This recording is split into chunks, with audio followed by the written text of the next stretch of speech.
Welcome to the very first edition of Skeletal Remains, a show in which we will examine the skeletons that are left behind from past relationships, brief affairs, one-time sexual occurrences, as well as historic events that have crafted the society we currently live in, so we can learn from our past and move on with our lives with positive strides. I am your host, Big B. Kale, also known as the Hoe Informant. And don't worry, I won't be diming anyone out to the police, the FBI, or testifying against anyone in a criminal case. I'm informing you about them hoes. And since this is the very first episode, we shall explore the genesis of Mother's Day and how it came into existence. I'll try to be as brief as possible so I don't go on and on with the history lesson, so enjoy. Mother's Day is an annual holiday celebrated not only in the United States, but all over the globe, but not too many people are aware of who founded it and how its acknowledgement has spread throughout the planet.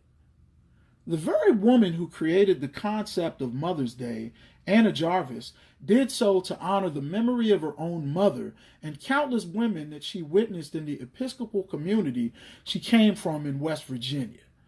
The inspiration that came behind Anna Jarvis creating Mother's Day had nothing at all to do with her honoring her mother for what she had done for her and her siblings. Anna Jarvis's mother was a woman named Ann Reeves Jarvis. And she was a woman that was heavily involved in community affairs and did as much as she could to bridge families together that were going through poverty and had major health concerns.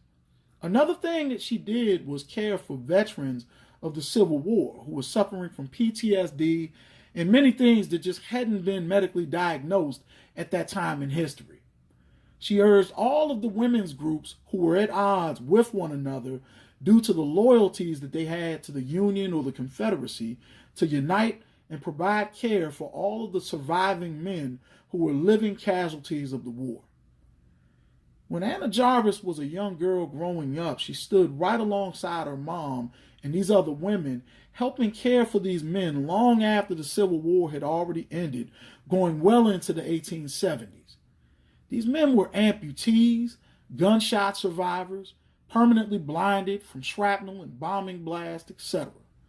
In Jarvis' own words, she stated that Mother's Day came from the fact that those women treated those suffering men as if they were their mothers. In 1908, the community in Philadelphia in which Jarvis and much of her family had relocated to began honoring mothers like this with a parade as well as a commencement with grand speeches. In 1914, the U.S. government came along and made it a national holiday to throw off the growing protests that were going on in which many mothers were upset over their boys recently being drafted to participate in the First World War, which was declared in 1913 when military spending had risen to an astronomical 50% in just a few years. Shortly before the actual fighting took place in June of 1914, Mother's Day was nationalized as a way to appease mothers who were at risk of losing their sons. By the middle of the roaring 1920s, Mother's Day became an absolute joke, which was based on mass commercialization.